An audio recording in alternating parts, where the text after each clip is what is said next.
MTS Muhammadiyah Pak Abani, kepala RI-nya kena musibah karena saudaranya itu meninggal. Guru-guru, nah ini sudah kita ini kepala MI Muhammadiyah, betul ya? Tanya itu ya, soalnya pakai masker sehingga tidak begitu jelas sekali. Silakan Pak, duduk tadi. Kemudian guru-guru MI yang banyak yang hadir, kalau guru MTS Muhammadiyah yang sudah di kanan itu, kemudian yang ini SMK Muhammadiyah. Demikian Jamal, monggo kami persilakan sebenarnya waktu dan kesempatan.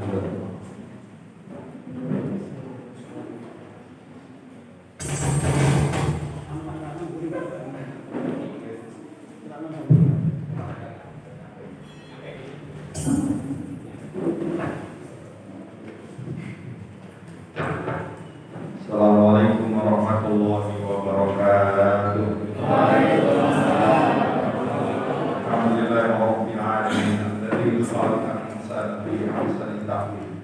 Asyhadu an la ilaha illallah al-malikul haqqul mubin wa asyhadu anna Muhammadan abduhu wa rasuluhu.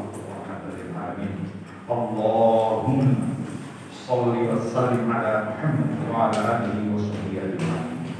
Ibu-ibu Bapak yang saya hormati, terlebih lagi pada Bapak Ketua PJM Tasik beserta seluruh pengurus harian atau plenumnya yang saya hormati, Bapak Kepala Sekolah dari TKM, MI, MTS, SMP, SMA, SMK, sudah kemarin, dan seluruh para pendidik atau guru yang saya hormati yang rawuh. Saya nggak nyangka kalau Pak Tony kepala sekolah di sini. Baru tahu dari berita baca. Pak Tony kepala sekolah di sini. Alhamdulillah panggil. Yang paling awal mari bersyukur Allah. Alhamdulillah. Allah memberi kesempatan pada kita bersilaturahmi. Saya nggak sengaja sama sekali, tapi Allah yang atur. Karena saya tadi kesini selaku direksi PKU untuk lihat PKU. Terus beliau bilang kalau acaranya bareng Pak Jamal agar tidak mengganggu, maka ya sudah sekarang aja ke sini. Terus kalau yang tadi saya soal ke PKU sana sebagai direksi PKU yang ingin membangun sinergi, karena PKU lagi diikhtiarkan naik di PC, nanti butuh klinik-klinik pendukung, rumah sakit sakit kecil-kecil yang nanti harus bersinergi agar menjadi besar. Nanti kliniknya akan dibangun, diharapkan bisa hidup. PKU dapat support penuh dari Randu Batung dan sekitar. Itu ringkasnya begitu Pak. Yang lain-lain itu nanti. Yang kedua, saya kesini soal bukan sebagai direktur rumah sakit Randu, tapi saya soal kesini sebagai orang yang diamanai ngurus lembaga pengembangan cabang dan ranting pimpinan pusat.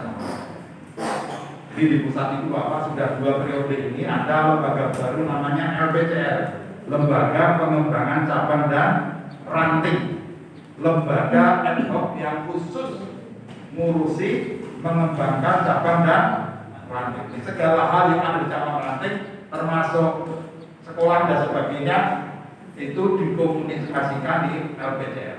Maka tiap tahun LPCR punya program namanya cabang ranting Award dan cabang ranting Expo, lomba cabang ranting unggulan seluruh Indonesia setiap tahun. Sehingga diharapkan setiap tahun itu akan lahir cabang-cabang ranting-ranting unggulan yang baru. Harapannya begitu Pak.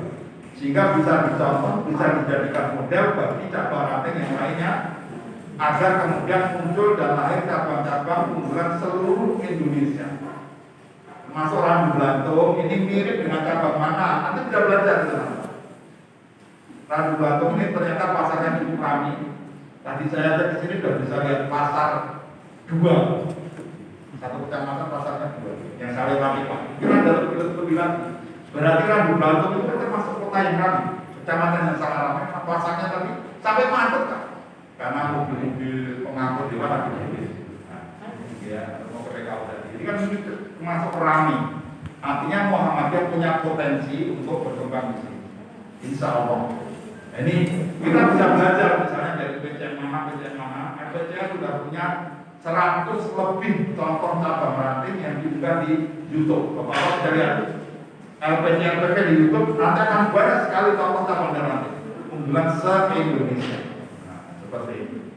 Jika setiap tahun ada lomba, dan setiap biasanya Bapak-bapak saya akan setiap satu minggu mengunjungi cabang ranting seluruh Indonesia. Hampir setiap karena COVID kita dibatasi atau tidak bisa begitu naik pesawat, begitu naik kereta kita bertanya. Sementara ini pandemi COVID tidak memungkinkan kami dari LPP untuk mengunjungi ke cabang ranting yang harus lewat angkutan umum karena sangat beresiko. Hampir semua teman-teman majelis dan lembaga di PP Muhammadiyah sudah ada yang kena COVID, hampir semuanya. Di Jogja ada shelter khusus karantina isolasi mandiri di Universitas Muhammadiyah di Jakarta, di Universitas Aisyah Jogja, di Universitas Ahmad Dahlan, di Asrama Aisyah. Kita punya 4 shelter. Itu semuanya penuh. Yang terbaru Universitas Ahmad Dahlan membuka lagi shelter baru 30 kamar khusus perawatan COVID bagi para aktivis. Hingga saya sangat berhati-hati untuk pertemuan-pertemuan 15 menit, 30 menit biasa saya pergi karena menghindari yang lama. Kalau apa-apa lokal kan hindari. Sehingga alhamdulillah saya kecoaan di sini, mudah-mudahan ada maknanya dan ada artinya. Yang pertama, Bapak saya taruh dulu sebentar. Di PP saya diamanat sebagai wakil ketua LPCR, tapi karena ketua LPCR-nya sudah 1 tahun tidak aktif, maka saya ditunjuk untuk melaksanakan tugas sebagai ketua LPCR di pusat Muhammadiyah. Jadi ketuanya karena sakit-sakitan juga harus mengejar profesornya dan sebagainya. Akhirnya oleh teman-teman PP, LPCR PP, saya diamanai menjalankan tugas saya sebagai ketua LPCR. Kemudian yang kedua, saya sehari-hari tugas di PKU Cepu selama 2 hari atau 3 hari. Jadi bapak-bapak kalau nanti mau ada acara apa-apa yang membutuhkan LPCR PP, kalau biasanya Senin, Selasa, Rabu atau Selasa, Rabu, Kamis saya di Cepu, nginep di Cepu, tidur di Cepu. Saya diperintahkan untuk misi pengajaran di Pusat. Jadi silakan saja dimanfaatkan karena saya biasanya minimal 2 hari di PKU Cepu atau 3 hari di PKU setiap pekan. Jadi mohon dimanfaatkan saja untuk pengajian. Saya biasa pembinaan guru, Pak. Saya biasa pembinaan guru dan sebagainya. Termasuk di PKU Cepu saya, makanya saya ada lapor ke teman-teman LPCR PP karena ini adalah tahun terakhir saya di Cepu, kalau tidak berpanjang lagi, maka saya menjadwalkan akan mengunjungi seluruh cabang hiburan, Nah, ini yang sudah sering diketentukan karena kita menginisiasi berdirinya minimarket swalayan atau swalayan di ketentukan. Nah, kita dirikan sana. Kenapa? Karena rata-rata cabang dan ranting Muhammadiyah di Blora ini belum punya amal usaha ekonomi, masih fokus ke amal usaha pendidikan. Nah, kalau Pak Fakor sudah punya ayam geprek saku, itu bermitra dengan orang Muhammadiyah. Ya seperti itulah. Itu nanti LPCR Merah Pusat Muhammadiyah itu mengharapkan ranting cabang masuk ke amal usaha ekonomi, tidak hanya fokus di pendidikan dan kesehatan ekonomi. Nah, kita sudah punya contoh. Bahkan 3 bulan yang lalu Pak Idar Nasir sudah dipanggil 2 bulan yang lalu. 2 bulan yang lalu memberi anugerah cabang ranting yang berhasil membangun sociopreneur, bisnis yang berdampak sosial.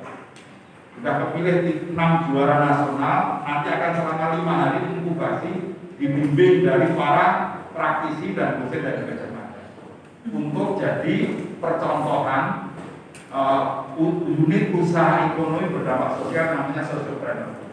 Jadi seperti itu. Jadi kami di pimpinan Pusat Muhammadiyah lewat muktamar sudah memilih memutuskan pilar ekonomi menjadi pilar ketiga setelah pendidikan dan kesehatan. Maka seluruh cabang dan sekarang harus memperhatikan untuk memulai usaha di bidang ekonomi. Di Klaten di tempat saya sudah ada 12 minimarket ekonomi berbasis cabang dan ranting, berbasis jamaah. Di Ranting Gading yang saya resmikan pertama kali, kalau meresmikan minimarketnya Ranting Gading itu hanya ranting. Sekarang omsetnya 1 tahun dan 3,4 miliar. Ranting Muhammadiyah. Karena ada 400 warga ranting gitu ya, yang mengumpulkan duit buat minimarket, kemudian wajib beli. Dirinya mewajibkan beli untuk di minimarketnya itu. Dulu hanya 200.000 tiap bulan, naik menjadi 400.000, bahkan sekarang ada anggota ranting itu yang mewajibkan beli dirinya setiap bulan 2 juta di minimarket itu. Saya itu kan tiap hari beli Pak, kenapa gak beli di warung saya? Kenapa harus di Indomaret? Kenapa harus di Alfamart? Padahal Alfamart jauh lebih mahal dibanding minimarket kita. Minimarket yang kita buat semuanya lebih murah dibanding Alfamart dan Indomaret. Saya sebut ini ada apa-apa. Biar kita juga sadar. Ternyata kalau ranting cabang itu serius membuat minimarket, itu ternyata bisa hidup. Sekarang misalnya Pak Kepala Sekolah mana, gitu, setiap bulan kan istri kita tetap belanja. Minimal 1 juta lah Pak ya. Coba belanjanya kemana? Gitu ya. Kenapa itu? Separuh saja uang belanja untuk belanja di minimarket kita. Ayo, keuntungannya kembali ke perserikatan dan kembali ke masing-masing anggota yang sama dan beli di situ. Itu harus dimulai Pak. Dan ranting gading itu anggotanya sekarang senang dibanding nabung di bank, ternyata hasilnya lebih banyak di minimarket. Ini sekedar contoh saya lagi kampanye di mana-mana. Alhamdulillah PCM itu sudah mulai buat minimarket, PKU itu juga sudah mulai minimarket.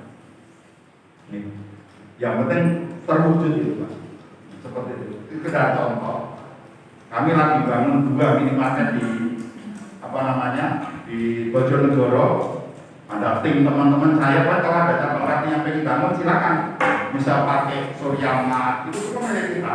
Bisa jejaring seperti di Klaten, bisa lewat Suara Muhammadiyah, punya Lokman dan sebagainya. Lewat siapa saja boleh. Gitu. Yang penting amal usahanya itu jadi miliknya perserikatan. Masalah mitra siapa saja boleh. Di Jawa Timur contoh yang berhasil adalah Suryamat itu di Ponorogo. Saya sudah boleh di Suara Muhammadiyah. Titik-titik mana yang sudah berhasil. Di Lampung itu PDM Mikro dan saya sudah tahu semua. Ini gurunya saja ini berapa?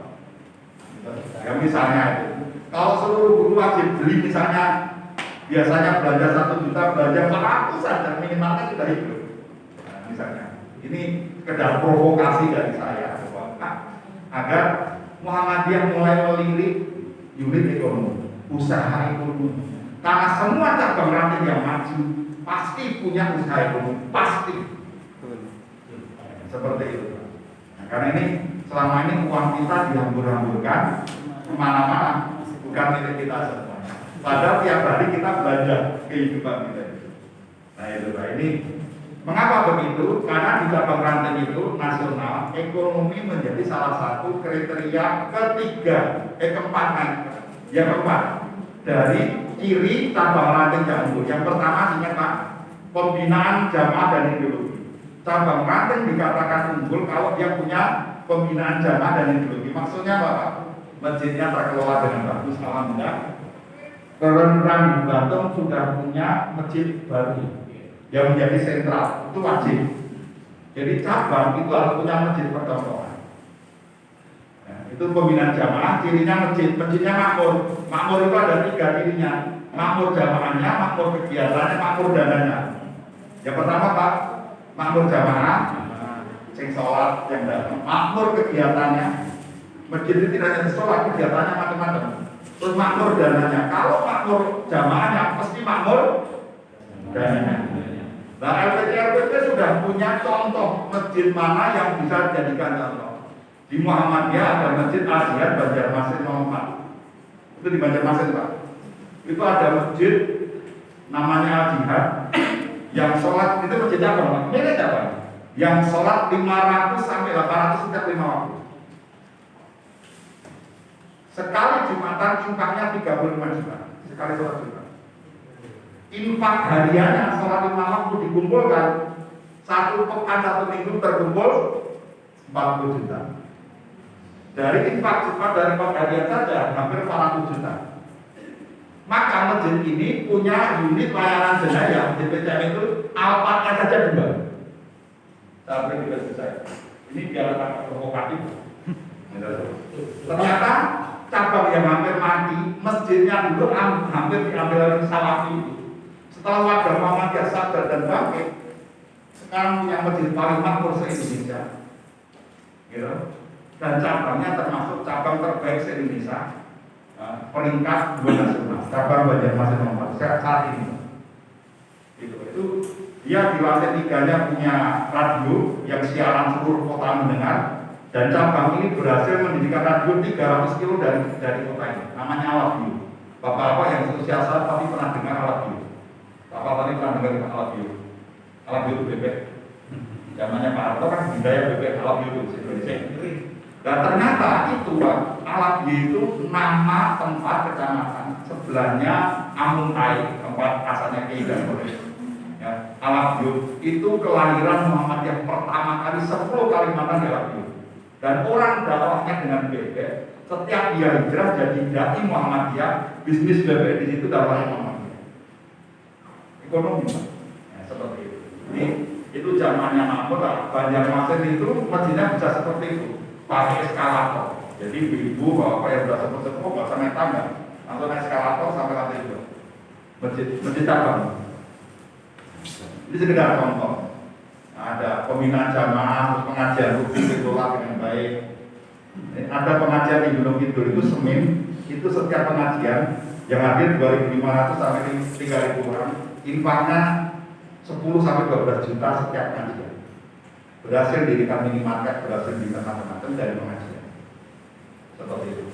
Terus kemudian yang kedua, sebenarnya banyak kalau tanya yang kedua, apa ciri cabang Timur yang kedua adalah memiliki leadership atau pimpinan, ya, manajemen organisasi yang terkelola dengan baik.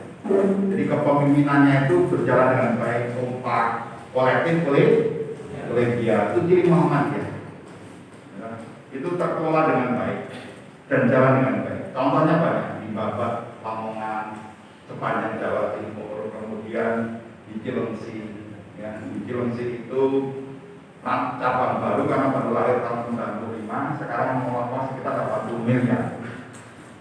Manajemen organisasi bagus, sentralisasi Pak. Jadi rekening itu seluruh bayaran siswa itu ke rekeningnya cabang. Rekeningnya cabang. Rekening cabang, kemudian masing-masing sekolah itu didistribusi dari uang. Jadi karena ini sentralisasi mandiri, contoh sentralisasi uang terbaik di Indonesia adalah PCM Indonesia.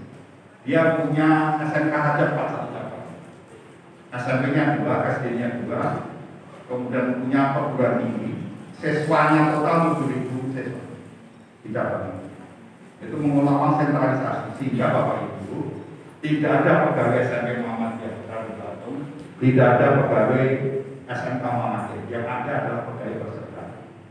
Tidak ada pegawai kepala sekolah, karena semua SK berasal dari pimpinan cabang Muhammadiyah, bukan dari fasilitas,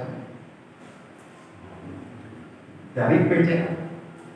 Kalau di Cilengsi itu, karena pegawainya pegawai perserikatan Muhammad, pegawai PKU yang SK-kan PCA, pegawai guru-guru yang SK-kan PCA. Jadi bukan pegawainya fasilitas, karena seluruh pegawai bisa dimutasi di mana saja. Dan kalau dimutasi itu tidak takut Pak, gajinya kurang. Dari muridnya yang banyak SMA, dimutasi dari SMP mesti dulu, soalnya gajinya lebih. Belum Pak? Kalau di sini betul Pak? Gitu kan?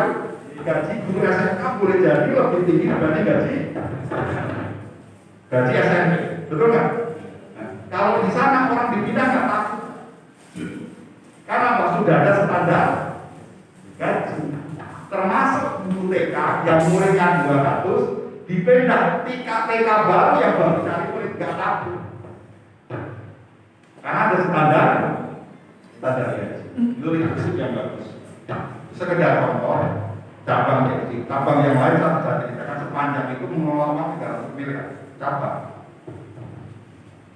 Ini sekedar contoh manajemen leadership kesejahteraan. Sudah ada 7 sistem SDM, keuangan, kesejahteraan, pengadaan barang dan sebagainya, sehingga hanya masalah buku pelajaran saja PCM Cilengsi itu bisa mengambil keuntungan dari buku pelajaran itu sampai hampir 1 miliar setiap tahunnya. Yang itu kemudian diwujudkan jadi beras dan sebagainya. Setiap bulan para guru pulang bawa beras. Ini sekedar contoh ya, kita punya mimpi. Kalau melihat wajah bapak-bapak ibu yang ada di sini itu, ini nanti bisa lebih hebat dibanding Cilengsi. Mengapa? Cilengsi itu hampir tidak punya anggota Muhammadiyah. Di sini Rabu Belakang masih punya warga Muhammadiyah. Seperti itu. Karena bahasanya manusia ranting baru dirintis. Itu saja bisa hebat. Apalagi kalau sini didukung dengan warga Muhammadiyah. Itu sekedar contoh manajemen yang solid dan baik terkelola dengan baik.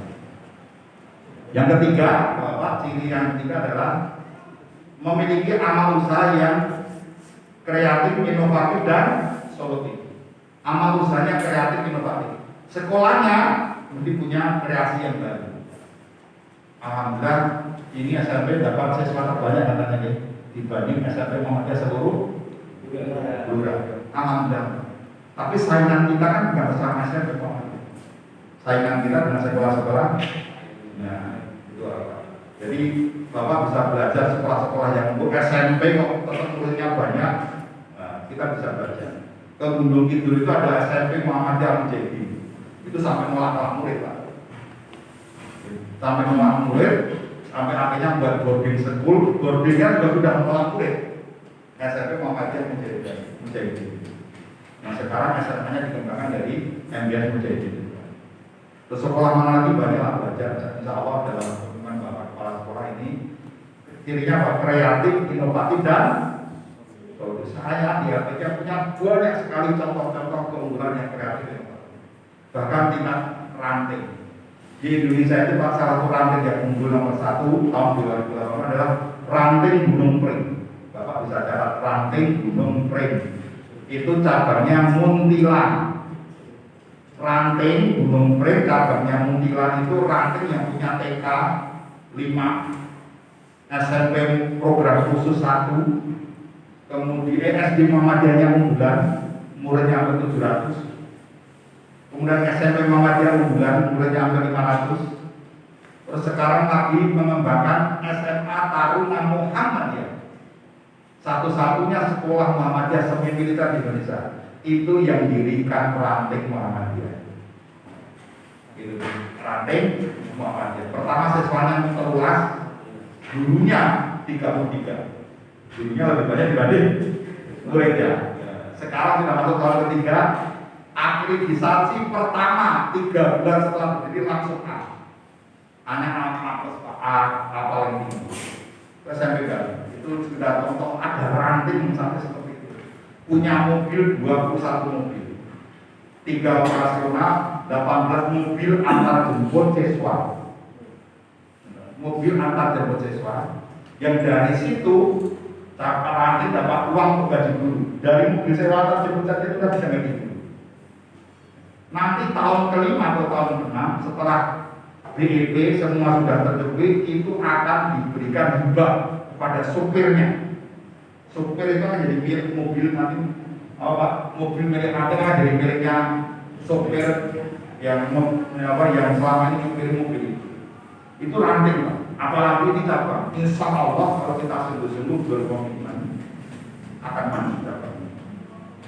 Kemudian yang berapa? Kreatif inovatif. Itu kreatif. Nah, kreatif inovatif ini Bapak tidak hanya di bidang pendidikan, di bidang apa saja. Contoh cabang Bapak itu bisa mendirikan perumahan Muhammadiyah 5,3 hektar. Cabang amal usahanya bukan sekolah saja. Sekolahnya sudah berlangsung Bapak. Tapi amal usaha sekarang dia mengembangkan kemana? Ke perumahan. Sehingga guru-guru yang tidak punya rumah ini Pak bisa difasilitasi sehingga bisa punya rumah, buat masjid, masjid punya rumah. Lahirlah ranting baru Puncak Wangi di Bapak yang pernah jadi tuan rumah pertemuan cabang bulan se-Indonesia tahun 2018, tahun 2017. Itu kreatif inovatif. Yang lainnya banyak kreatif inovatif banyak. Bisa bangun amal usaha Muhammadiyah bidang rumah. Yang keempat, ciri cabang ranting yang maju Bapak adalah pengembangan dan pemberdayaan ekonomi sosial ekonomi. Maka tadi sebelum masalah mini rakyat itu salah satu ciri ranting cabang maju kalau punya pengembangan sosial ekonomi. Nah, DPR setiap bulan mengadakan Zoominar nasional, menghadirkan narasumber cabang ranting yang sukses membangun unit ekonomi usaha. Jadi di pimpinan usaha kementerian setiap bulan Bapak biasanya saya kalau di Cepu saya kirimkan ke Pak Maria salah ketua kegiatan LPTR, setiap kegiatan LPTR saya kirimkan ke Pak Maria. Nanti karena saya tidak punya teleponnya Pak Ketua, akan saya kasih kiriman kegiatan LPTR apa saja yang nanti bisa diversify, ditonton itu apa yang bisa ditiru nanti apa saja yang bagus. Itu yang ke berapa saja ya. Yang kelima adalah tentang kaderisasi, ya. Kemudian kaderisasi, rekrutmen anggota dan partisipasi AMN. Cabang ranting itu dikatakan maju kalau kaderisasinya jalan. Karena ada majelis kader melaksanakan perkaderan, ada rekrutmen penambahan anggota dan partisipasi anak-anak muda Muhammadiyah. Pak Kritik usianya sudah sepuh, tapi semangatnya muda. Karena di Muhammadiyah katanya kan nggak ada usia tua adanya, meskipun tua tetap semangatnya muda. Seperti itu. Nah, tapi LPTR punya program khusus yang sudah disetujui oleh PP Muhammadiyah. Peremajaan pimpinan kalau bisa pengurus cabang ranting itu 40% usianya di bawah 40 tahun. Kalau ada cabang ranting yang muda-mudanya mencapai 40%, berarti cabang ranting itu unggul. Lebih unggul. Jadi 60% senior nggak apa-apa, tapi 40% yang di bawah 40 tahun. Artinya Bapak-bapak yang aktif di pemuda Muhammadiyah untuk jadi pengurus PKR tidak usah nunggu usia 40 tahun. Gitu. Itu pengennya LPTR begitu, karena berdasarkan fakta cabang-cabang ranting yang maju itu dipimpin anak-anak muda. Saya contohkan, ketua PCM Cilengsi PCM terbaik kedua se-Indonesia itu ketika terpilih usianya 33 tahun, sekretarisnya usianya 29 tahun, bendaharanya usianya 30 tahun. PCM Cilengsi yang uangnya 80 miliar itu, yang bisa punya sistem pembagian dulu standar. Ya, seperti itu ketuanya usianya sekarang baru 36 tahun. PCM Seruang ketua Muhammadiyahnya sekarang PCM itu ketuanya baru 34 tahun. 36 tahun sekarang. Anak muda. PCM terbaik Sergoa Sulawesi Selatan itu namanya Ustaz Fitriadi. Ketika terpilih ketua PCM usianya baru 29 tahun. Cabangnya maju semua. Ini sekedar contoh fakta. Tapi kita kan nggak bisa niru seperti itu 100%. Maka cukup 40% yang usianya di bawah 40 tahun, yang 60% senior tidak apa-apa. Seperti itu. Kalau tergantung kondisi daerahnya masing.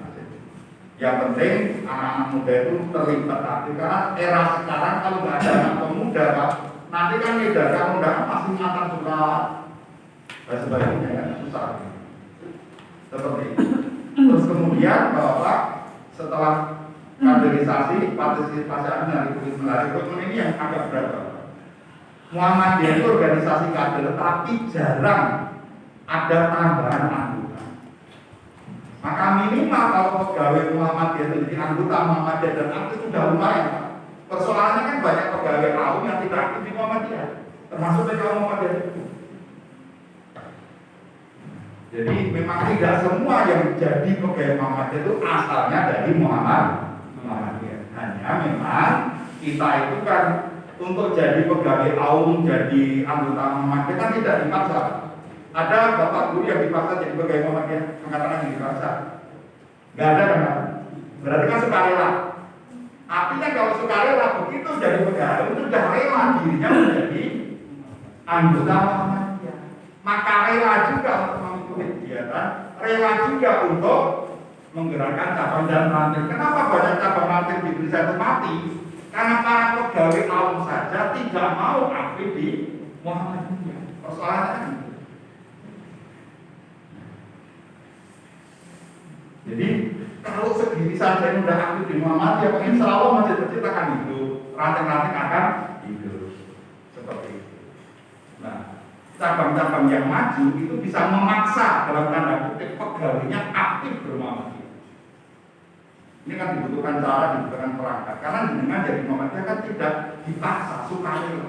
Karena sukarela ya menerima paham agama dan ideologi Muhammadiyah, bergembira Muhammadiyah. Nah, sayangnya itu tidak berjalan dengan baik. Yang LDI itu malah semangat di mana, MTA sekarang semangat di mana-mana. Kan luar biasa itu. Padahal LDI itu tidak jadi pegawai awal LDI misalnya gitu. Rata-rata mereka itu malah bisnisnya diminta 10-15% setor pada pimpinan. Pimpinan kan tidak diminta setor 15%. Jadi kalau membandingkan itu jadi, oh ternyata kita ini masih kurang semangat merekrut anggota, kurang semangat untuk berjuang untuk Muhammad. Seperti itu. Jadi tidak apa-apa karena ini kan proses tahapan. Nah ini yang rekrutmen. Bayangkan aliran-aliran sesat itu Pak. Saya 18 tahun jadi polisi. Saya polisi. Pensiun dini sekian tahun yang lalu dan saya memilih aktif di Muhammadiyah. Daripada saya tetap polisi masuk neraka, sampai besok masuk surga. Saya iman saya lemah. Dan ketemu Pak Tony, Pak Sidik ini kan jadi semangat.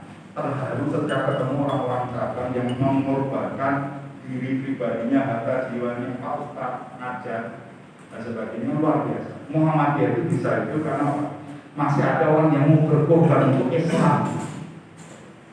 Di film sini kami lagi garap tanah 56 hektar itu wakaf satu orang. 56 hektar wakaf satu orang, mu'alaf Cina. 56 hektar diserahkan pada PP Muhammadiyah. Seperti kau yang digunakan untuk tanaman sayur-sayur agri bisnis, ketua PTN Bandung, kemudian pengusaha sayur-sayuran dan macam-macam. Nah ini kemudian kami LPT akan menggarap ternak ayam kampungnya di sini, karena masih kurang itu. Ternak ayam kampung untuk PT LC dari LPT. Ini agar apa Pak? Kita nanti bisa memberikan manfaat pada warga Muhammad. Sehingga orang itu kalau nggak usah disuruh Muhammad diajak ikut. Karena meyakini manfaat dan keberadaan Muhammad. Saya 18 tahun dari polisi itu, meriksa kasus macam-macam, termasuk kasus Lia Eden, Lia Amudin yang menang itu. Itu yang meriksa saya kasusnya. Ketika saya jadi Salimantor di Polda Metro, Pak Kapolri yang kemarin, Pak Tio Karnavia, itu karena itu letkol saya main. Kita ketemu beliau masih letkol saya main. Itu sampai saya kasus aliran-aliran sesat, jenisnya macam-macam. Itu apa? Aliran sesat itu bagaimana Pak? Ngaku dia itu malaikat Jibril. Oh percaya? Baru itu berubah ngaku Siti Maryam melahirkan Ismail. Melahirkan apa? Isa. Namanya Lia Aminuddin itu diaku Isa Al-Masih loh Pak. Kok pengikutnya ribuan orang? Baik, Bapak mikir dulu. Terus aliran sesat loh. Itu kok pengikutnya ya kayak gitu loh. Kenapa? Karena mereka siang malam nyari kader, ngerekrut orang. Siang malam dekat orang, diajak ngobrol, diajak ngaji. Lama-lama Pak, otak itu nggak jalan. Kalau orang sudah kesentuh hatinya, otaknya nggak usah jauh-jauh gitu. Kemarin Pak, Dimas Kanjeng itu anggotanya hampir 25.000 orang. Dari kopra sampai jenderal, dari tidak bisa baca terus sampai Profesor Dr. Marwah Daud Ibrahim. Kurang apa? Aliran kayak gitu sesat. Uang percaya penggadaan, uang kok percaya mengikuti selama. Nah Muhammadiyah ini bukan aliran sesat. Ikut mendirikan Republik Indonesia, kembali kepada Quran dan Sunnah, tapi jarang mendatang anggota. Pun ini cabang rambut batung, tahun ini tambah anggotanya berapa? Orang bakal tambah. Kita kehilangan kesadaran apa? Cepu itu ketika saya masuk pertama kali, ini ojo ditiru cepu saya ya, ketika saya masuk Pak, itu kan konflik bertahun-tahun. Sejarah masa lalu yang tidak usah ditiru. konflik bertahun-tahun sesama orang Islam sama-sama mengaku wong Muhammadiyah, mengaku wong Muhammadiyah. Konflik bertahun-tahun raiso dirukunke. Gitu Pak. Kemudian Pak, sampai PP keputusan PDN nggak ditaati, keputusan PBN nggak ditaati, keputusan PP saja nggak ditaati. Malah menantang pimpinan pusat Muhammadiyah di pengadilan. PP itu ditantang di pengadilan oleh PCM yang dulu. Bayangkan, setelah pengacaranya baca ambil ayat 36 akhirnya pasti nggak datang. Pengacaranya itu nggak datang. Kenapa? Tahu pengacaranya tahu ternyata PP Muhammadiyah itu punya kewenangan mutlak untuk membubarkan, mengambil alih, punya kewenangan mutlak. Nah, bayangkan konflik dirukunkan itu nggak mau. Ramadan tahun pertama saya di Jakarta mengumpulkan PCM yang sedang berkonflik, dua kelompok yang sedang berkonflik. Ayo bapak-bapak, konflik tinggalkan konflik itu. Sekarang mari kita hidupkan cabang ranting masjid-masjid diopen lagi. Ada 59 masjid yang dulu dibina Muhammadiyah Cepu, tinggal 11 masjid yang dibina oleh PCM Cepu. Ketika saya datang dari 11 itu setelah dicek tinggal 6 masjid yang mau didatangi Muhammadiyah. Karena orang ngasih konflik, akhirnya berapa masjid berlipat? Hampir 50 masjid menolak Muhammadiyah sampai hari ini. Bayangkan 56 masjid, 50 bilang nggak mau dibina. Kenapa? Dakwah Muhammadiyah aja karena konflik apa itu mau dibina? Karena ada orang yang kalah. Ini sekedar contoh keprihatinan kita. Kita malah tidak nambah anggota, nambah anggotanya dong. Iya. Maka jangan pernah konflik seperti itu. Jadi, jangan pernah dicontoh kasus Cepu yang konflik bertahun-tahun sampai Ramadan dikumpulkan saja, suruh bagi tugas dalam masjid mau berkelahi di depan Pak Nabuci bendahara PP Muhammadiyah. Bayangkan betapa hatinya sudah memeras, suruh ayo saiki ngaji bareng, murid ke masjid bareng, mumpung Ramadan aja kan malah doa dulu mistik di depan Pak Benar. Alhamdulillah sekarang sudah ada PCM yang baru, termasuk Pak Paton ini. Yang saya merekrut beliau meminta untuk mau menghidupkan Muhammadiyah. Seperti itu. Sehingga Bapak ragu-ragu bisa ngomong Pak. Saya sudah tulis sama ini. Kenapa PCM Cepu itu konflik? Saya sudah punya tulisan. Maka saya selalu buka PCM jangan sampai ragu-ragu ini konflik. Karena kalau konflik tidak ada manfaatnya kalau kecuali kehancuran Muhammadiyah dan tidak budaya Muhammadiyah itu. Apalagi semangatnya melawan. Oh, lawan PP, lawan PP. Nggak ada di Muhammadiyah itu melawan PP itu nggak ada.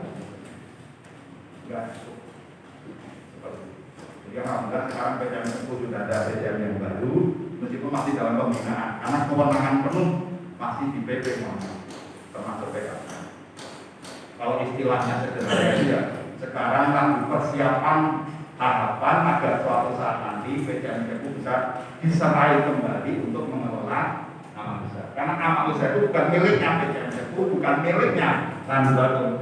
Seluruh amal usaha Muhammadiyah se-Indonesia itu miliknya pimpinan pusat. Ini harus disadari. Universitas bisa kita bubarkan kalau nggak taat sama pimpinan pusat. Apalagi yang biasa. Tapi kan Muhammadiyah tidak begitu, karena semuanya ini hidupkan. Itu yang kelima. Yang terakhir, ciri yang keenam adalah daya pengaruh dan pemanfaatan media informasi. Halo Bapak, sekarang ini zaman di mana terpaksa para guru stres, orang tua murid juga stres kan, muridnya pokoknya Bapak. Istri saya itu sampai sakit gara anaknya papat dari HP. Buku HP papat dan sebagainya. Pulsanya banyak. Itu saya termasuk kategori yang punya duit untuk itu. Bayangkan mereka nggak punya duit. Gurunya stres, kepala sekolah stres, orang tua stres, HP stres. Ada yang bilang, tenang aja guru, kurang ajar, orang tua jadi stres. HP stres, orang tua saya stres. Saya tuh sudah punya seorang psikolog, punya 3 pasien khusus stres gara-gara dari anaknya. Gimana ya? Sampai gangguan tidur, gak bisa tidur sampai 2 bulan. Gara-gara stres mikirkan, agak turut mau ibu cair. Wah, Masya Allah. Coba, yang paling berat kan sing ngerjakan bukan anaknya, sing ngerjakan. Masya Allah. Nah, maka LPDR yang ke-6 ini pengen semasa ini punya media informasi yang digunakan dengan sebaik-baiknya. Minimal Zoom-Zooman, WA-an, kalau bisa punya radio, punya TV, ya kalau bisa nggak apa-apa sebetulnya. Tapi kalau berat ya, paling tidak kita bisa manfaat YouTube, pengajian lewat YouTube, pengajian lewat Facebook, kan murah meriah sekarang. Kalau belum bisa pertemuan gini gunakan media itu. Saya berdiri TV-mu. Di TV-mu itu yang dirikan saya sekretaris sendiri, instansi tetap sendiri. Karena begitu saya pensiun dari polisi Bapak, saya sedih Muhammadiyah organisasi sebesar itu TV CC orang itu. Waktu itu, saya sedih. Saya pengen pensiun muda dari jabatan saya dan saya pengen membangun Muhammadiyah dari aspek yang kurang. Maka saya mendirikan TV di Rumah Sakit Islam Jakarta, juara nasional nomor 1 TV rumah sakit se-Indonesia. Dan saya mewakili Indonesia ke Thailand. Habis itu Pak Disabudin sakit di rumah sakit, manggil saya Mas Jamal, ini kalau ngomong CCTV, ini TV apa nih Mas Jamal? Ini TV beneran Pak Dim? TV beneran, bukan video diputar boten. Hanya karena kita nggak punya duit tidak bisa siaran nasional. Terus Mas Jamal, 1 seminggu gawe proposal TV, kita nanti bukan TV mau desa buatkan proposal, rapat berkali-kali. Alhamdulillah akhirnya lahirlah TV-mu. Saya sekretaris sendiri, inisiator bersama Pak Dinamil ketuanya. Seperti itu. Nah, ini kan kita pusat. Kita baru punya 1 loh, Pak. NU punya 2 loh, Pak. Salafi punya 18 loh, Pak. MTK punya di mana-mana. Padahal Muhammadiyah katanya organisasi modern. Wong Muhammadiyah kita harus delok TV dakwah Muhammadiyah bingung. Onone mung TV-mu. Piye TV Salafi, Rojak TV, Salafi itu akan bilang kan? Betul nggak? Oh, iya. Nah, makanya kalau nanti anak-anak muda dikumpulkan buat minimal podcast, buat siaran langsung pengajian-pengajiannya tadi itu. Pasunarta disiarkan di YouTube dan sebagainya, bisa ditonton berulang-ulang seperti ranting Muhammadiyah Al-Ummah Banjarmasin. Itu ranting Al-Ummah itu nanti bisa buka YouTube, Al-Ummah TV itu karyanya ranting. Subscribernya itu sudah di atas 20.000. Ada 1 video yang ditonton sampai 4 juta kali. 4 juta kali. Di ranting itu sampai 2 video karena saking bagusnya ditonton 4 juta kali oleh pemirsa. Dan dari situ orang mengenal ranting, mengenal lazismunya. Akhirnya lazismu ranting Al-Ummah ini jadi lazismu ranting terbaik seluruh Indonesia. Jadi ranting itu boleh buat lagi semua, tidak hanya PCM. Sekolah ini pengen buat lagi boleh aja. Karena edaran PP saya menunjukkan, keluar edaran PP Muhammadiyah tahun 2016 yang memerintahkan agar amal usaha dan struktur mendirikan lazismu. Jadi 1 cabang itu boleh lebih dari 2 lazismu. Kalau di Cepu baru ada 2, lazismu PKU dan lazismu PCM. Boleh, kantor layanan itu tidak bisa. Tapi mak, ini kecil-kecil semua cukup lazismu cabang, ya boleh saja. Tapi kalau nanti misalnya SMK membuat lazismu itu juga boleh saja pengaturannya. Tapi tergantung situasi dan kondisinya masing-masing. Di Banjarmasin itu kantor layanan itu kantor layanan itu terbaik se-Indonesia yang menjaga tingkat seluruh dunia. Kenapa? Karena nonton YouTube. Udah dibuka Al-Ummah TV. Ada juga. Nah itu imam-imam masjidnya masih remaja. Rata-rata usianya 13-14 tahun, 16 tahun imam masjid. Yang disupping sholatnya habis 30 juz. Masih muda, remaja, suaranya bagus-bagus, ditonton sampai 4 juta kali. Saya yakin di sini banyak anak-anak muda tapi ada SMK yang bisa merekam ceramah beliau, imamnya dan sebagainya, akan terkenal PCM Radio lewat YouTube. reality saja gajinya sudah 4 miliar tiap bulan. Gara-gara dari itu Baimo, ya, itu satu orang gajinya miliar. Kita seluruh perusahaan itu dikumpulkan dalam satu miliar. Gara-gara media informasi. Nah itu Pak, agak lama tapi nggak apa-apa, mumpung saya soal sini. Mudah-mudahan Bapak Ibu semangat untuk jadi guru. Bapak Ibu, saya mau ngasih pertanyaan sebagai penutup. Siapa yang bisa jawab, kasih hadiah. Sekolah itu berasal dari bahasa apa dan artinya apa? Yang bisa katakan, nggak usah lihat HP. Kalau lihat HP bahasa hadiahnya. Ayo, sekolah berasal dari bahasa apa dan artinya apa? Yang bisa langsung angkat tangan, saya kasih hadiah. Yang angkat tangan jawab yang berkata tadi apa?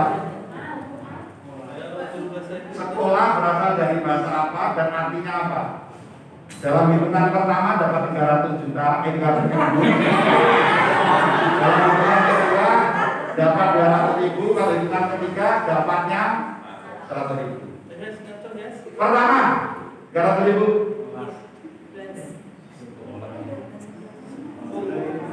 Kedua ya 100 ribu berarti. Siapa yang 100 ribu? Sekolah berasal dari bahasa apa dan artinya apa? Nah, siapa Pak? Oke Pak, silakan Pak. Madrasah madrasatun artinya sekolah. Oke, siapa lagi? Ayo Pak, berusaha kasih hadiah karena berusaha ini Pak. Siapa lagi Pak?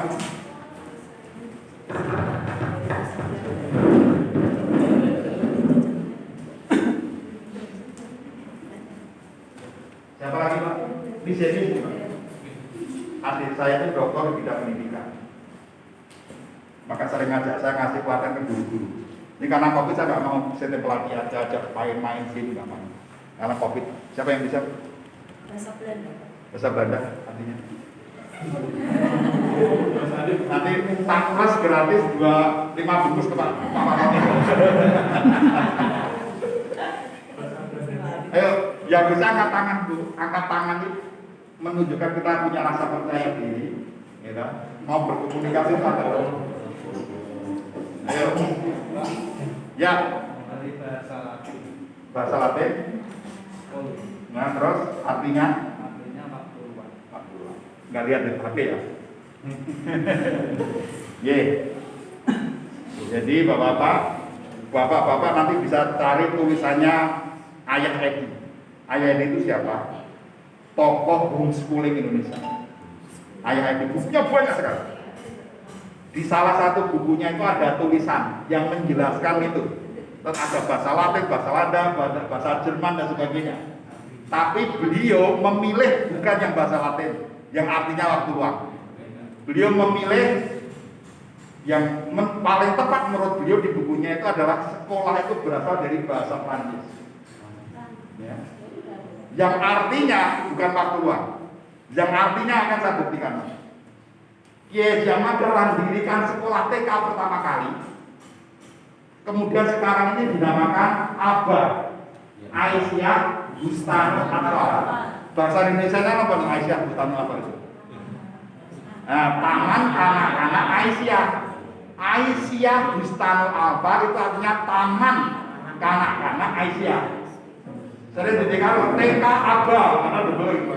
Aba itu adalah TK sebenarnya. Berarti ada kata apa di situ? Taman. Betul?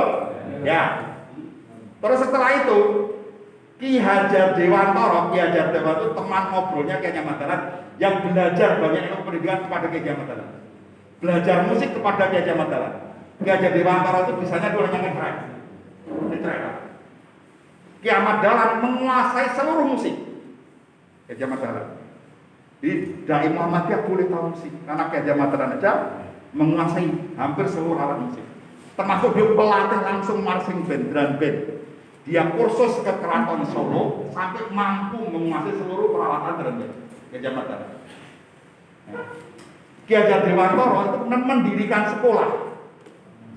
Nah, Beliau ketika membuat sekolah tidak dinamakan sekolah taman siswa. Sekolahnya itu ada namanya langsung artinya apa? Taman TK namanya. Nah, taman Indria. SD-nya ada taman lagi, SMP-nya ada sampai SMA, sampai perguruan tinggi taman. Gila, seperti itu. Terus yang zaman lebih modern, Kiai Haji As'ad Huma melahirkan metode baca Al-Quran namanya Iqra. Sangat terkenal. Ketika Iqra itu waktu itu kami berkembang pesatnya seluruh Indonesia, ya. Terus butuh wadah tempat belajar. Makanya Kiai Haji As'ad Huma membuat namanya gerakan TPA, tempat pembuangan akhir. TPA itu apa Pak? Taman, bukan sekolah pendidikan Al-Quran tapi taman. Kenapa? 3 orang itu memahami betul filosofi pendidikan. Pak Ibu, kan baru tahu sekarang toh. Sekolah itu artinya taman. Bapak Ibu, kalau kita berada di taman gimana? Senang, pengen berlama-lama di situ, nggak mau pulang, indah.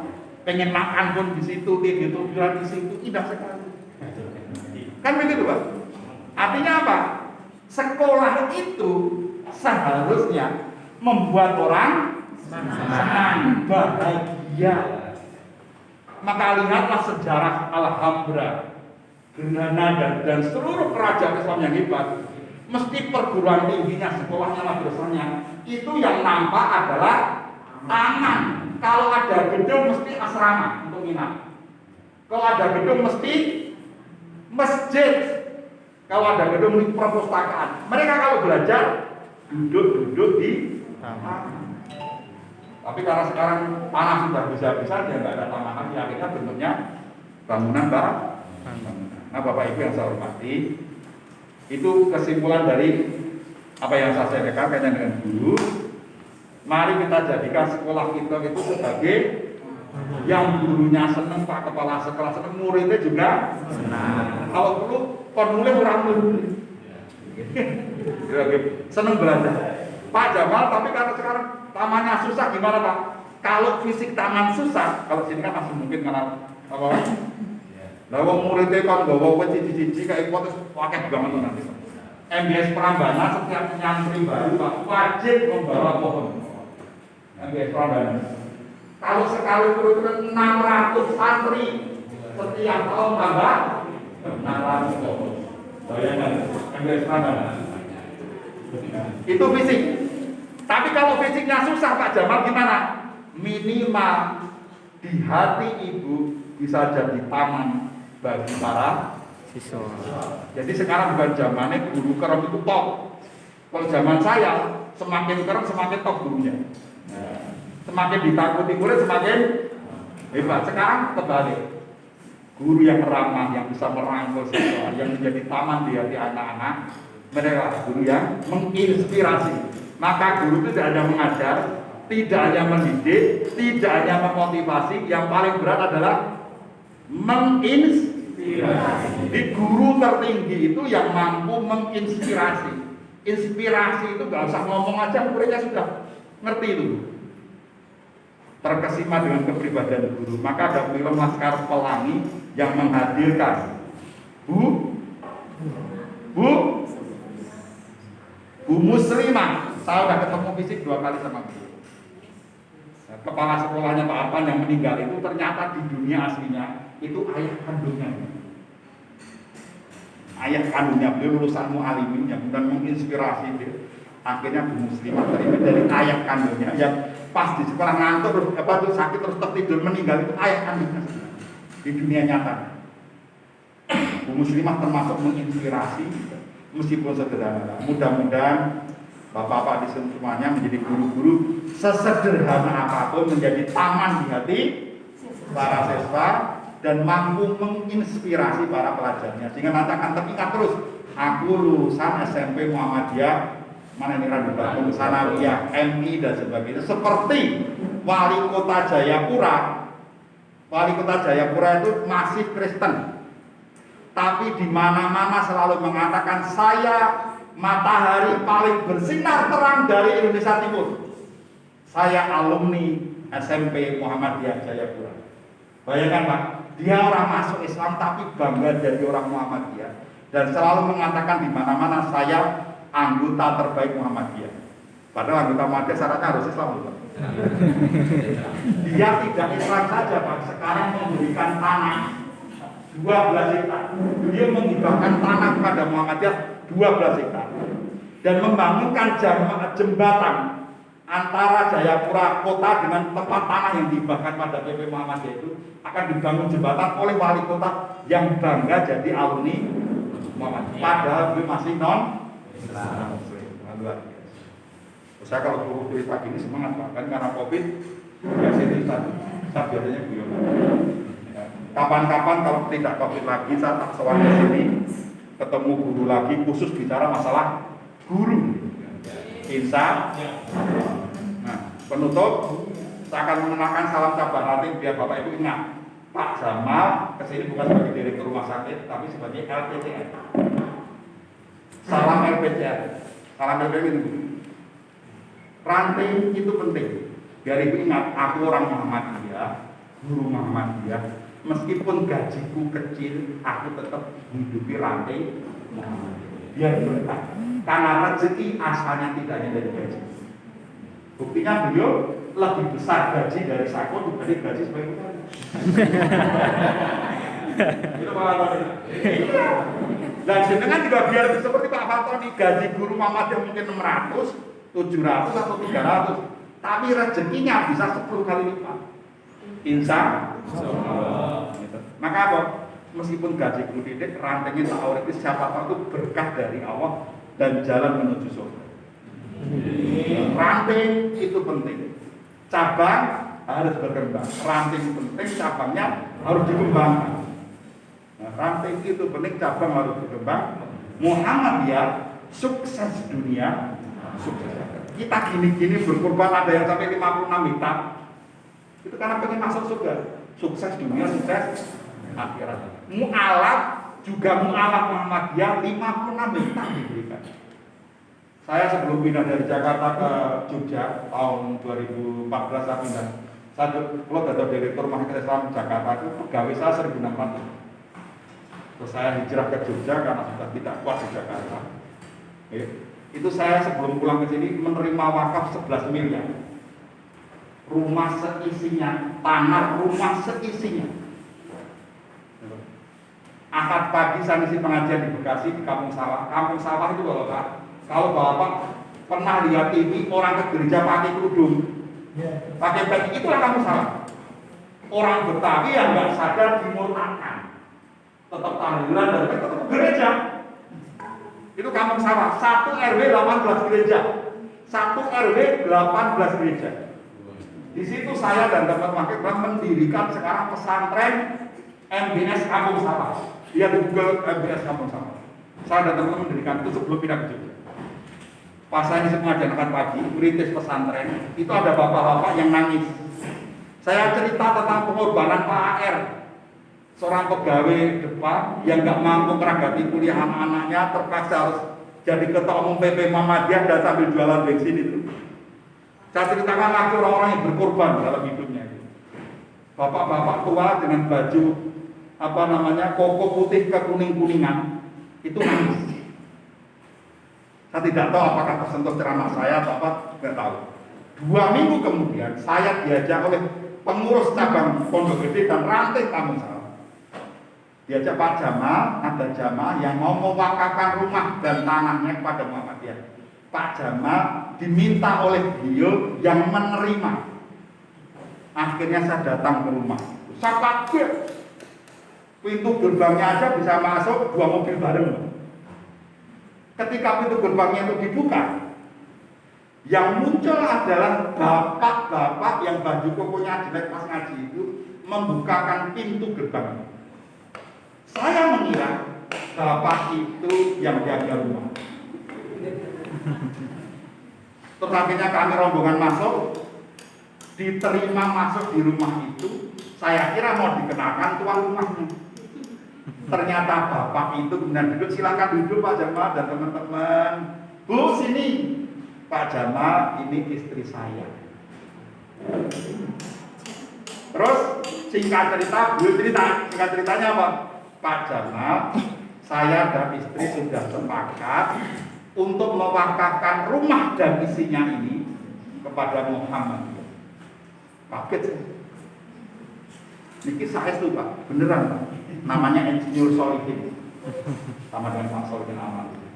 Insinyur Solihin. Bapak saya itu, kalau mau kita silahkan tanya istri saya. Jadi Pak Jamal, kami siap mewakafkan. Terus saya lihat Bapak, di foto rumahnya itu ada beliau dengan 2 anaknya, laki-laki. 2 anaknya laki-laki. 2 anaknya laki-laki dan dua-duanya insinyur seperti Bapak. Terus saya tanya, Bapak Ibu, kalau sering menerima wakaf, Bapak Ibunya sudah oke, anaknya tidak oke, pas diproses, anaknya tidak mau, tanda tangan. Niki pripun? Apakah anak-anak sudah diberitahu dan ikhlas? Suami istrinya malah berpelukan tangis-tangisan. Saya mengira nangis karena anaknya nggak boleh. Ternyata suami istri ini bapak tangis-tangisan, terus ngomong, Pak Jamal, tadinya saya ragu hampir nggak jadi memberikan rumah ini kepada Muhammadiyah secara. Bahkan gereja di belakang rumah saya, di belakang rumah itu gereja terbesar di Kampung Sawah, sudah menawar 11 miliar rumah saya. Saya ragu untuk mewakafkan. Tapi 2 anak saya itulah yang mengingatkan saya agar tidak dijual rumah ini dan cukup diwakafkan di Muhammadiyah. Itulah orang tua yang berhasil mendidik anaknya sehingga anaknya menjadi penyebab bapaknya masuk.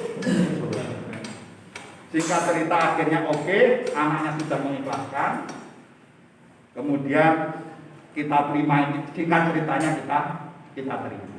Kami semua nangis karena nggak nyangka rumah 11 miliar beserta isinya diberikan kepada Muhammad. Dan beliau tidak mau ditulis di mana-mana.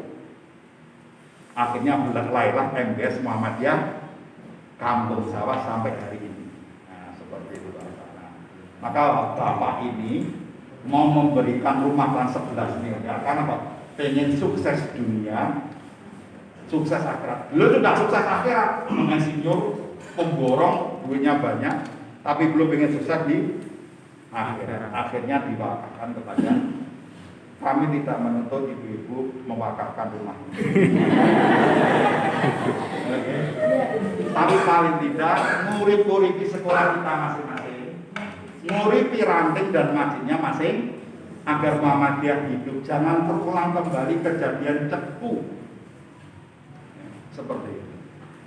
Maka saya timbali ranting meskipun saya tingkat PP, tapi saya sedia ngaji 5 orang pun panggil saya.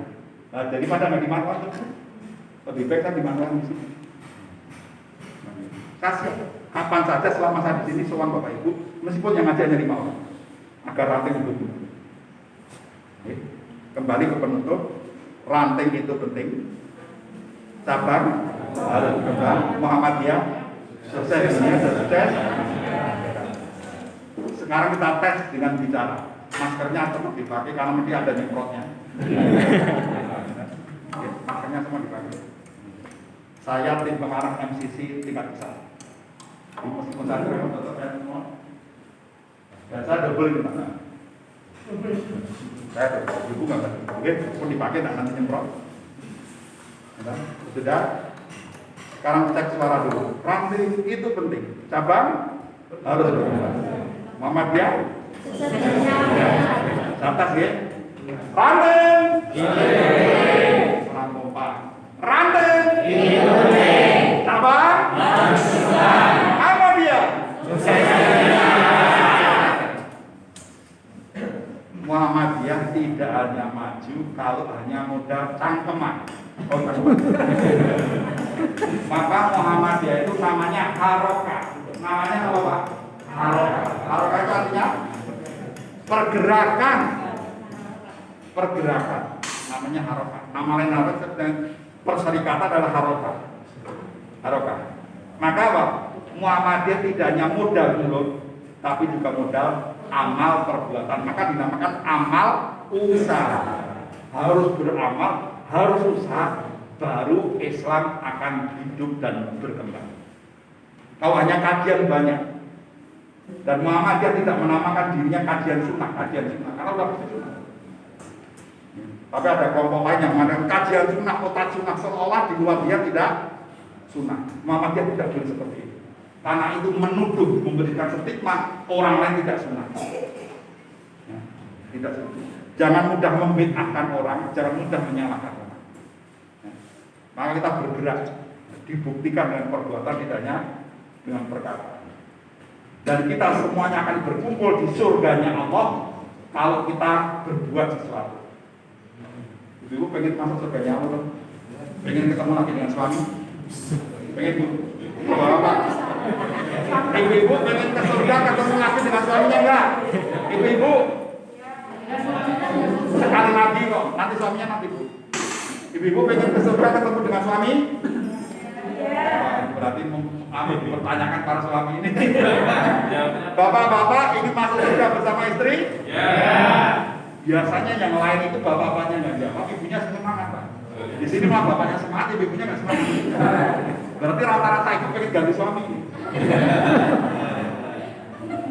Baca Quran surah At-Tur, itu ayat 21 di situ ada bi-iman. Bi-iman itu hanya bisa menyebabkan kita masuk surga kalau kita mengamalkan Islam, tidak hanya percaya. Oke, makanya kita tidak hanya modal mulut, modal pergerakan.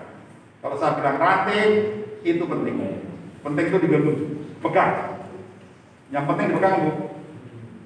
Nilai-nilai Pancasila, pegang misalnya gitu. Ranting itu penting. Kita terus cabang harus berkembang. Berkembang itu seperti saya ini, menyamping. Saya sekarang lagi terapi minum air kelapa, mendetoksifikasi. Maka saya kalau nggak minum kelapa, bau keringat saya. Detoksifikasi. Bapak yang sering banyak penyakit, terapi ini gampang. Minum air kelapa murni tanpa gula, tanpa apapun.